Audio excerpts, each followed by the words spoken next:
Assalamualaikum Ustaz. Waalaikumsalam. Apa tanggapan Ustaz atas lirik lagu Aisyah? Macam mana lirik lagu Aisyah? Saya tak mengikuti. Kita cari dulu ya, lirik lagu Aisyah.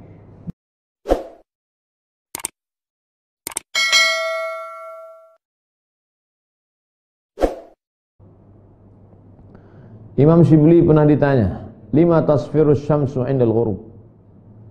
Kenapa matahari itu ketika dia tenggelam, dia memerah? Matahari ketika tenggelam memerah di ufuk barat. Kenapa? Imam Shibli menjawab, li'annaha unzilat an makanit tamam fasfarrat li khawfil maqam. Karena matahari saat itu sedang terasing dari tempat yang sempurna, maka memerah dia karena takut tidak mendapatkan tempat yang sempurna. Dia sudah terasing dari tempat yang sempurna, memerah dia karena takut tidak mendapatkan tempat yang sempurna. Bagaimana dengan kita? Pernah ada rasa takut dalam hati kita sehingga berubah raut wajah kita? Pernah ada rasa takut dalam hati kita sehingga terpotong-potong jantung kita? Pernah ada rasa takut dalam hati kita sehingga tak lalu makan, tak lelap tidur? Wa kadzal mu'min, begitu juga dengan seorang mukmin, idza qaraba khurujuhu minad dunya, ketika dia sudah mendekati ingin keluar dari dunia ini akan mati, isfarra launuhu, menguning warna kulitnya, li'annahu yakhaful maqam, karena dia takut kedudukannya nanti baik atau buruk, kedudukannya nanti dapat husnul khatimah atau su'ul khatimah, kedudukannya nanti apakah selamat atau tidak. Fa idza tala'atis syamsu, ketika matahari terbit, tala'at mudhi'ah. Tapi ketika besok pagi kita lihat matahari terbit, dia tidak memerah, tapi terang benderang, bercahaya. Maka dzalikal mu'min, demikian juga orang beriman. Idza bu'itsa min qabrihi, ketika nanti dia dibangkitkan dari kuburnya, kharaja wajhuhu yusyriqu, dia bangkit dalam keadaan wajahnya berkilau cahaya. Wujuhu yawma idzin nadhirah ila rabbiha nadhirah. Saat itu wajah orang yang beriman itu bercahaya, karena saat itu dia memandang yang maha bercahaya, Allah subhanahu wa ta'ala. Wa yuhka an Ahmad bin Hanbal rahimahullah, diriwayatkan dari Imam Ahmad bin Hanbal, semoga Allah mencurahkan rahmatnya senantiasa kepada beliau. Dia berkata, sa'altu Rabbi azza wa jalla, aku meminta kepada Allah subhanahu wa ta'ala, an yaftaha alayya baban minal khawf. Aku minta kepada Allah SWT supaya Allah membukakan satu pintu takut kepadaku. Takut, banyak pintunya. Ya Allah, bukakan satu pintu saja untukku supaya aku takut kepada Engkau. Fafutiha, lalu dibukakan pintu itu. Fakhiftu ala aqli, aku takut akalku. Aku takut kepada akalku. Fakultu, aku takut akalku ini liar, menjadi akal yang tak terbendung. Fakultu, aku berkata kepada Allah, ya Rabb, ya Allah, a'tini ala qadri ma utiq, berikanlah aku kemampuan akal ini sesuai dengan yang aku mampu saja ya Allah. Fasakana dzalika anni, setelah itu barulah aku merasa tenang. Jangan bangga dengan kecerdasan, boleh jadi kecerdasanmu menjerumuskanmu dalam neraka jahanam. Jangan bangga dengan harta, boleh jadi dengan hartamu kau justru jauh dari rahmat Allah. Jangan bangga dengan sehat, boleh jadi dengan sehatmu justru engkau menjadi orang yang durhaka. Jangan bangga dengan anak dan keluarga, boleh jadi dengan itu engkau menjadi orang yang lalai. Senantiasa ada rasa takut kepada Allah, takut lupa, takut lalai, takut berkhianat, takut tidak amanah, takut, dan takut. Itulah maqam yang ke-9, yaitu khauf. Jamaah yang dimuliakan Allah Subhanahu wa taala,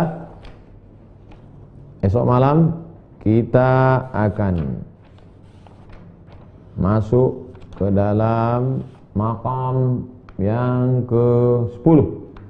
Stasiun 49 stasiun menuju Allah. Besok kita masuk ke yang ke-10, yaitu raja. Raja artinya harap. Malam ini takut dulu baru harap. Kata Imam Al-Ghazali, orang yang mendekati Allah Subhanahu wa ta'ala, orang yang terbang menuju Allah itu sayapnya dua, khauf, raja. Takut, harap. Ada takut, ada harap. Kalau orang terlampau takut, dia bisa menjadi apatis. Mesti ada harapan. Orang kalau sudah putus belanja, boleh jadi dia masih hidup 3 bulan. Putus air bisa hidup 3 hari. Tapi kalau sudah putus harapan, dia hanya akan hidup 3 detik, setelah itu dia akan mati. Maka jangan pernah putus harapan kepada Allah Subhanahu wa ta'ala. Sebelum kita akhiri, kita akan jawab beberapa pertanyaan. Dari Dodi. Assalamualaikum Ustaz. Waalaikumsalam. Apa tanggapan Ustaz atas lirik lagu Aisyah? Macam mana lirik lagu Aisyah? Saya tak mengikuti. Kita cari dulu ya, lirik lagu Aisyah. Lirik lagu Aisyah.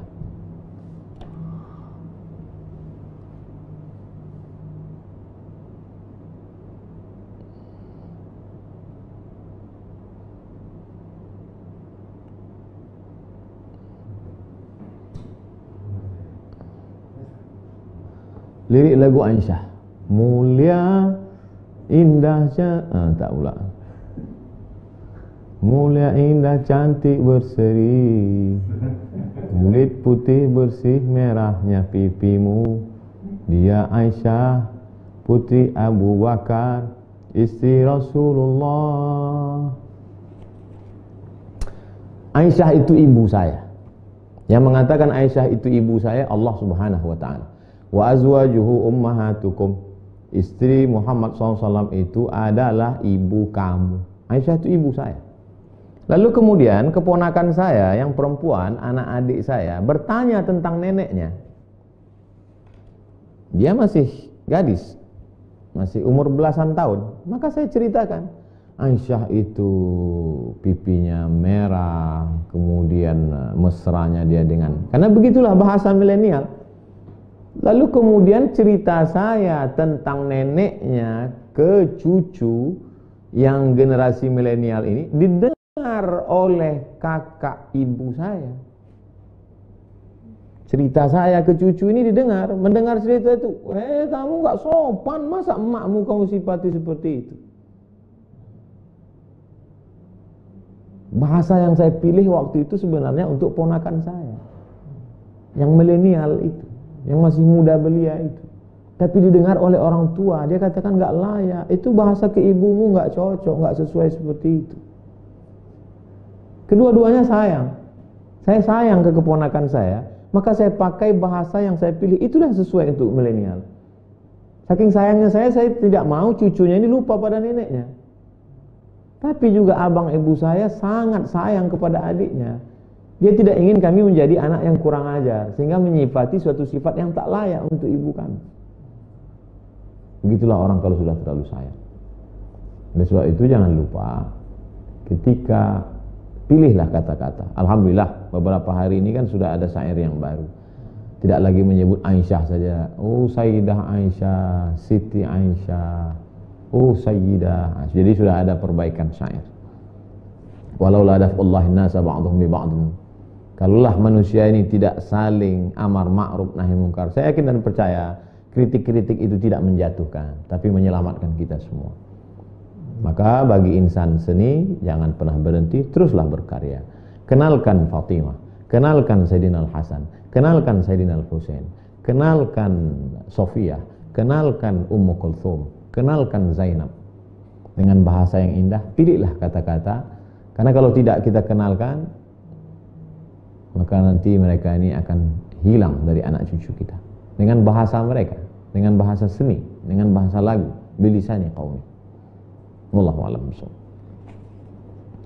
Bapak Fahrul Razi, Ustadz, apakah Dajjal akan menghasut manusia sampai memasuki rumah-rumah manusia, atau hanya yang berkeliaran di luar rumah saja? Dajjal masuk tidak hanya ke rumah, tidak hanya ke kamar, tapi masuk sampai ke hati. Oleh sebab itu jagalah hati kita. Karena ada orang yang tidak keluar rumah tapi menyaksikan action Dajjal, terpukau dia. Datang Dajjal. Dajjal menunjuk bumi, ya ardu umbuti, wahai bumi tumbuhkan tanaman. Tanah yang kering kerontang menumbuhkan tanaman hijau. Dajjal menunjuk langit, ya sama imtiri, wahai langit turunkan hujan. Turun hujan di saat kemarau panjang. Dajjal datang kepada mayat. Ya mayit, qom, wahai mayat, tegak berdiri. Dajjal tegak, mayat tegak berdiri. Lalu orang menyangka dia adalah Al-Masih. Ternyata dia adalah Al-Masih Ad-Dajjal. Dajjal artinya KW, palsu. Oleh sebab itu kita ikuti sunnah Rasulullah SAW. Man qara'a surat Al-Kahfi, siapa yang baca surat Al-Kahfi, adha'alahu min nur ma bainal jumu'ataini, hari Jumat, malam Jumat, sore Jumat, pagi Jumat, Allah akan jaga dia sampai Jumat berikutnya. Hafal 10 ayat di awal surat Al-Kahfi untuk menjaga daripada Dajjal. Sebelum salam, Allahumma inni a'udzubika min adzabi jahannam wa min adzabil qabri wa min fitnatil mahya wal mamat wa min syarri fitnatil masihid dajjal. Dari Cindo. Ustaz, apa hukumnya uang yang diperoleh dari Google AdSense? Apa Google AdSense?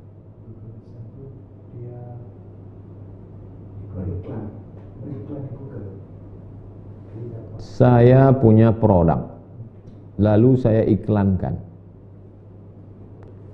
Selama tidak ada ghish, tipu, tidak ada gharar, gambling, judi, tidak ada zulm, aniaya, memakan hak orang lain, maka apapun transaksinya halal. Itulah hebatnya Islam. Islam tidak menyebut nama, tapi yang disebut substansi. Apapun namanya, YouTube, Instagram, Google, apapun nama transaksi. Di dalamnya tidak ada gharar, gambling, judi. Di dalamnya tidak ada zulm, aniaya yang makan hak orang lain.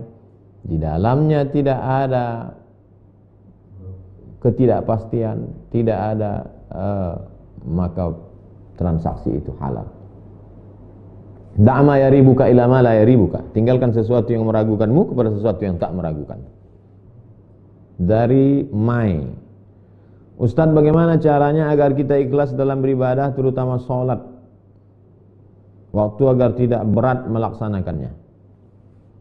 Pertama, berat.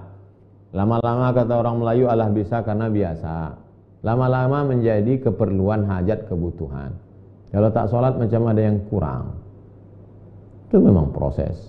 Pertama berat, setelah itu mulai terbiasa, setelah itu menjadi kebutuhan. Berapa lama prosesnya?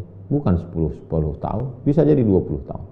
Dulu ada seorang ulama, dia bercerita, saya baru merasakan manisnya sholat ini berapa lama Kiai? Setelah 20 tahun. Oleh sebab itu kita belum ada apa-apa. Kita dalam proses menuju itu. Senantiasa lihat dirimu buruk, senantiasa lihat dirimu orang yang tidak taat, sehingga dengan itu Allah Subhanahu wa taala akan mengangkat derajat kita. Jangan pernah merasa diri kita udah paling khusyuk, udah paling mulia, udah paling hebat. Terakhir dari Bapak Halim, Ustadz, bagaimana sikap terbaik kita bila sedang puasa sunat, kemudian di kantor ada yang belikan kita sarapan? Famangkana, siapa yang mau membatalkan puasanya, faman sya'af an yuftir fal yuftir. Dari rumah sudah niat puasa sunat. Puasa sunat bulan Sya'ban. Lalu kemudian bertamu ke rumah orang. Ayolah puasa, ayolah silakan, katanya. Faman sya'af fal yuftir, faman sya'af an yuftir fal yuftir. Siapa yang mau berbuka, batalkan. Tidak haram hukumnya, karena bukan puasa Ramadan, bukan puasa qada, bukan puasa kafarat.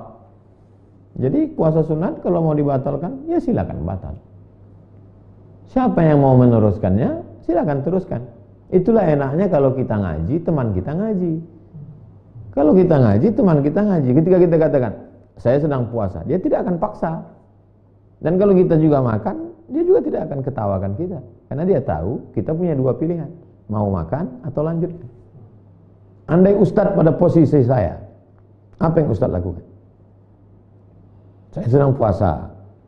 Lalu kemudian diajak bertamu ke rumah seseorang. Diajak makan.